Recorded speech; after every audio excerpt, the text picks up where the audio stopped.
You mentioned that you were able to buy drums by working as a paper boy and saving up. What are Yeah. some of the other jobs that you had before you became a full-time musician where music paid the bills? Our listeners love to hear all Yeah. the crappy jobs that these rock stars had so they know that the real people like us that have struggled. Oh, gosh. Okay. So I've always had a job, always. Paperboy starting when I was 9 until probably 12. From there, because I was in hockey, I started working at the sports shop at the arena, sharpening skates mostly.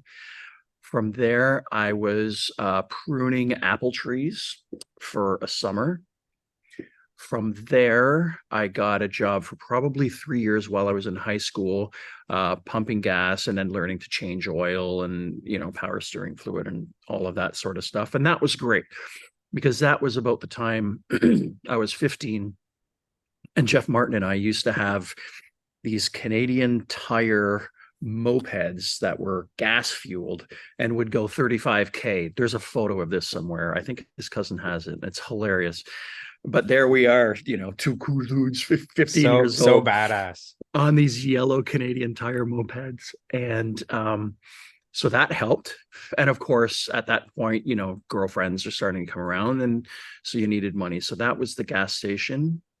From there, I was in university and the band's playing, but I got a job at the Canada Post processing plant. And that was tough only because I would literally do a midnight shift from 11 to 7, get home, eat something, sleep a little bit, go to school at university until about 2, get back, sleep a little bit, have a band practice, sleep a little bit, go back to work at midnight or 11. So that was a big, big help, and I have to thank my wife's late aunt for that, Aunt Louise. She got me involved in that, and that helped quite a bit.